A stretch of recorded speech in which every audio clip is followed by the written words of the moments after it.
Tu souhaites te lancer sérieusement dans l'écriture mais tu ne sais pas exactement par où commencer, c'est normal, on est tous passés par là. Dans cette vidéo, je vais t'expliquer quelles sont les 10 étapes les plus importantes que j'ai suivies pour me lancer dans l'écriture et quelles sont les démarches que tu peux mettre en place tout de suite pour commencer dès aujourd'hui.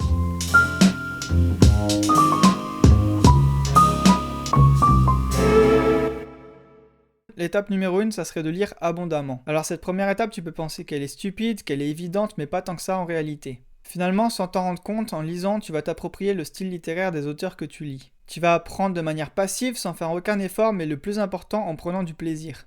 Ça va venir t'inspirer pour l'écriture de tes propres histoires. Tu vas pouvoir par exemple imaginer une fin alternative ou écrire une histoire différente de celle que tu as lue et qui t'a inspiré. Bientôt tu vas pouvoir accéder à une vidéo que j'ai faite et qui te présente les livres majeurs qui m'ont et qui m'inspirent toujours aujourd'hui pour écrire. La deuxième étape, ça serait d'écrire régulièrement. C'est en forgeant qu'on devient forgeron et écrire ne déroge pas à cette règle. Écrire régulièrement, ça va te permettre d'acquérir des bons réflexes. Tu peux déjà t'entraîner en participant à différents concours, il y en a toute l'année, et l'avantage c'est que ça va venir jalonner ton année avec des objectifs réguliers. Plus généralement, il n'y a pas de secret, la performance ça va venir avec l'entraînement. L'écriture c'est un art qui s'apprend et qui va s'exercer comme tel. Comme tout sport, ça va demander une certaine rigueur. L'étape numéro 3, ça serait de travailler ton style. Comme on a vu dans les étapes 1 et 2, lire abondamment et écrire régulièrement, ça va te permettre d'améliorer fortement ton style, mais aussi la qualité de ton travail. En revanche, si tu souhaites te perfectionner davantage, il y a encore plusieurs possibilités. La première, ça serait, moyennement un abonnement payant, de t'exercer sur plusieurs plateformes d'entraînement orthographique comme Projet Voltaire. Parfois, c'est tout simplement les moyens les plus simples, les plus faciles d'accès et les moins chers qu'on oublie tout simplement, alors que c'est les plus efficaces. Le moyen le plus simple et le plus économique, ça serait sans doute d'utiliser un Becherel. Sans me moquer, je peux aussi très sérieusement te recommander le dictionnaire. Typiquement, un dictionnaire, tout le monde en a un et un objectif typique que l'on pourrait se fixer, ça serait d'apprendre 10 nouveaux mots chaque jour pendant une semaine.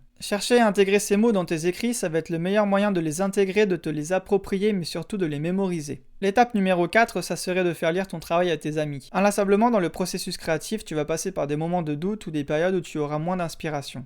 Plus généralement, il peut t'arriver de juger ton travail assez sévèrement ou au contraire de ne plus avoir le recul nécessaire pour juger de la qualité objective de ton travail. Il va alors être difficile pour toi de trouver des pistes d'amélioration. Faire lire le texte à tes amis, ça va alors comporter de nombreux avantages. Le premier, c'est que ça va créer un sentiment d'obligation. Tu vas te sentir forcé à terminer ce que tu as commencé parce que tu en as parlé auprès des autres. Le second moyen, ça serait de commencer à partager ton travail dans le cercle familial et amical. Ces yeux nouveaux, cet air frais vont beaucoup t'aider dans tes projets, ils vont être essentiels. L'étape numéro 5, ça serait de partager ton travail. Après le cercle familial et amical, l'idée va être de t'étendre à une audience plus large et moins intime. Après tout, l'objectif pour un auteur, ça va être d'être lu, et pour un créateur, ça va être de s'exposer au monde. Pour te faire connaître et pour atteindre le monde entier, la première étape, ça serait d'utiliser les réseaux sociaux. En revanche, tu peux aller beaucoup plus loin pour venir atteindre une audience beaucoup plus conséquente. Pour ça, et c'est ce par quoi j'ai commencé, ça serait d'ouvrir un blog. J'ai commencé par ça il y a 4 ans, et il est régulièrement aujourd'hui consulté par des centaines de personnes. Le blog est littéralement le moyen le plus rapide pour obtenir un retour sur ses publications.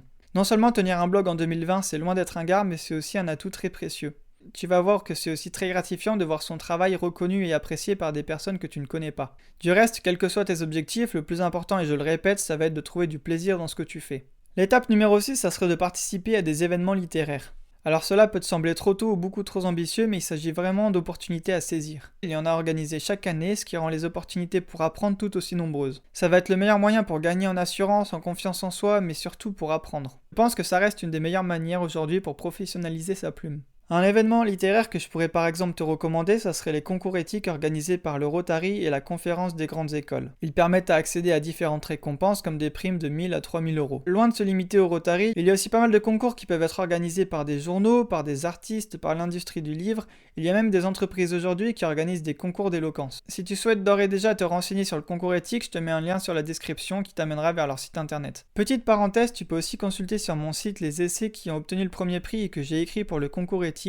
Ça peut te permettre d'avoir une idée des résultats attendus. L'étape numéro 7, ça serait de prendre du recul. Lorsque tu vas t'exposer au monde, ton travail va être jugé par d'autres personnes. Ce qui va être important de garder à l'esprit, c'est que c'est ton travail que l'on va juger, ça ne va jamais être toi. Le plus important, ça va être de prendre en compte uniquement les remarques constructives, celles qui vont t'aider à avancer. Les commentaires positifs vont être beaucoup plus nombreux que les commentaires négatifs, malheureusement c'est ces derniers que tu vas garder à l'esprit. Il faudra faire attention à ça et continuer à avancer malgré tout. Ce qui peut être très intéressant, c'est de comprendre les raisons de ces remarques négatives. Les remarques négatives constructives peuvent te permettre de te remettre en question et de faire progresser ton travail.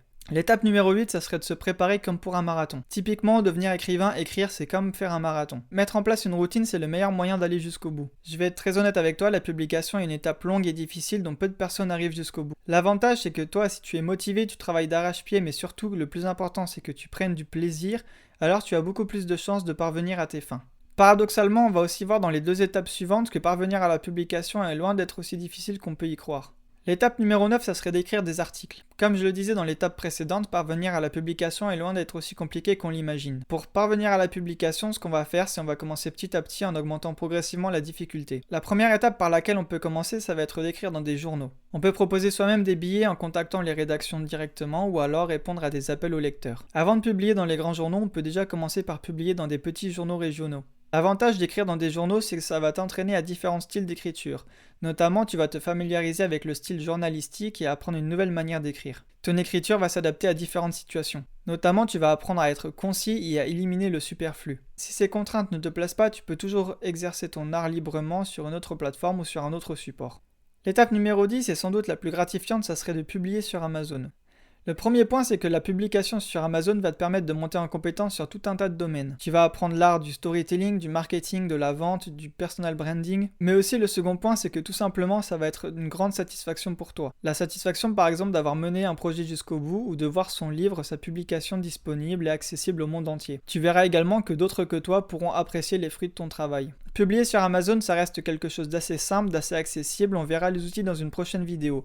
En attendant, ce que tu peux faire, c'est t'inscrire sur KDP, Kindle Direct Publishing, la plateforme de publication d'Amazon. Pour ça, il te suffit simplement de disposer d'un compte Amazon, et en quelques clics, tu peux déjà proposer ton manuscrit à la vente. L'avantage de publier sur Amazon, c'est que la commission que tu vas toucher sur les ventes, ça va être de l'ordre de 60%, alors que dans les maisons d'industrie classiques, le droit d'auteur, c'est entre 2 et 3%. Avant de conclure, pour aller plus loin et pour répondre aux personnes qui me demandent quel livre je pourrais leur conseiller, ça serait le best-seller écrit par Austin Kleon, qui publie régulièrement pour le New York Times, Still Like an Artist. C'est un livre qui est très inspirant et qui moi m'a personnellement aidé dans mes projets créatifs. L'idée ça serait que tu te fasses ton propre avis sur ce livre, je te mets un lien dans la description. N'hésite pas d'ailleurs à partager en commentaire un livre que tu aimerais recommander. Si tu trouves le contenu intéressant, n'hésite pas à me témoigner de ton soutien en mettant un like sous cette vidéo ou alors à la partager auprès d'un ami qui cherche l'inspiration. Tu peux aussi t'abonner pour ne pas louper toutes les prochaines vidéos. D'ici là, je te dis à très bientôt pour un nouveau point sur tes projets littéraires.